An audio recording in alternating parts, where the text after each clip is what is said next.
तुलसीदास और पेड़ के प्रेत की रोचक कथा।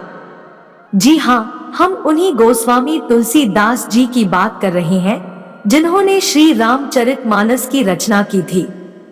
यदि यह कहा जाए कि श्री रामचरितमानस वह कालजी रचना है जिसे पढ़ने मात्र से कलयुग में भी चमत्कार होने लगते हैं, तो अतिशयोक्ति नहीं होगी।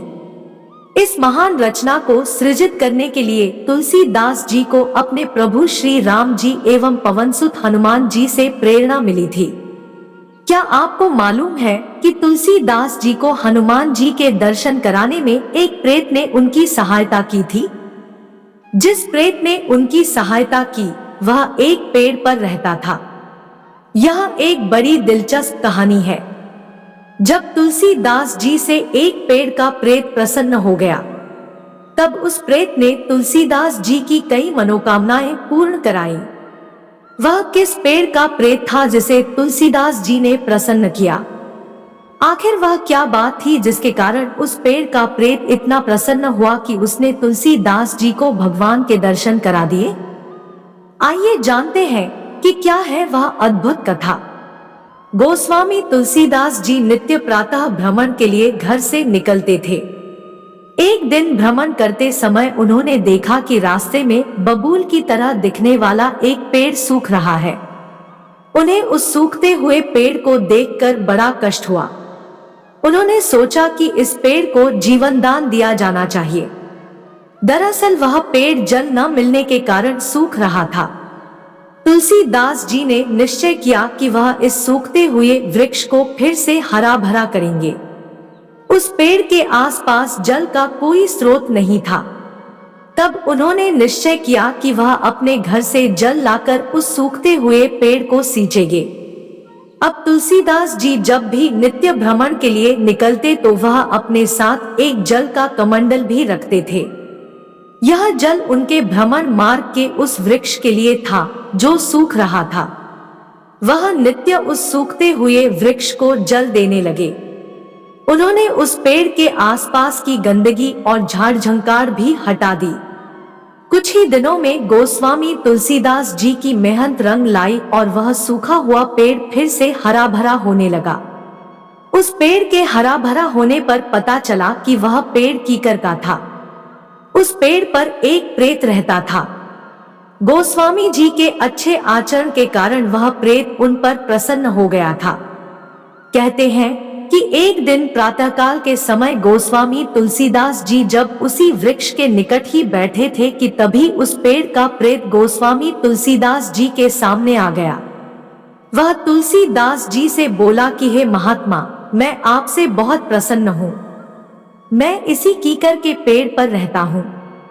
पानी के अभाव में यह पेड़ लगभग मृतप्राय हो गया था, लेकिन आपकी देखभाल से इसने पुनः जीवन पा लिया।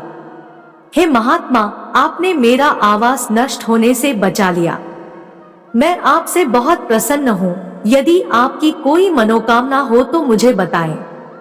मैं आपका मनोरथ सिद्ध करने में आपकी सहायता करना चाहता हूँ। तुलसीदास जी ने उस प्रेत से कहा कि तुम मेरी सहायता किस प्रकार कर सकते हो? तुम तो खुद ही प्रेत योनि में भटक रहे हो। तब उस प्रेत ने बताया कि मैं मनुष्य योनि में एक सिद्ध साधु था। हो सकता है कि मेरी पूजा पाठ का लाभ आपको मिल जाए। प्रेत की बात सुनकर तुलसीदास जी को यह विश्वास हो गया कि यह प्रेत कोई भली आत्मा है। हो सकता है वह मुझे मेरे प्रभु दर्शन का कोई मार्ग दिखा दे। इसीलिए तुलसीदास जी ने अपने मन की बात उस प्रेत को बता दी। गोस्वामी तुलसीदास जी ने उस प्रेत को बताया कि वह श्री राम और हनुमान जी के परम भक्त है। उन्होंने उस प्रेत से भगवान श्री राम और हनुमान जी के दर्शन कराने की बात कही। उस प्रेत ने तुलसीदास जी से कहा कि हे महात्मा, मैं आपकी इस मनोकामना को अवश्य पूर्ण कराऊंगा। कहते हैं कि उस प्रेत ने गोस्वामी तुलसीदास जी की हनुमान जी के दर्शन कराने में सहायता की। तुलसीदास जी को जब हनुमान जी के दर्शन हुए, तब हनुमान जी से उन्होंने श्री राम जी के दर्शन कराने की बात कही, जिसके बाद गोस्वामी तुलसीदास जी को श्री राम जी के भी दर्शन हुए। भगवान के दर्शन होने के पश्चात उन्हें श्री रामचरितमानस की रचना करने की प्रेरणा प्राप्त हुई। आपको जानकर यह आश्चर्य होगा कि भगवान श्री राम से प्रेरणा पाकर लिखी जाने वाली पुस्तक रामचरितमानस दैवीय प्रभाव दिखाती है। किसी संकट के समय इसका पाठ करने से भगवान राम उससे मुक्ति दिलाते हैं। ब्रिटिश काल में भारत से मॉरिशस भेजे जाने वाले मजदूर अपने साथ जिस पुस्तक को ले गए थे वह रामचरितमानस ही थी। उस अपरिचित नए देश में रामचरितमानस ही उन मजदूरों की सच्ची मित्र थी।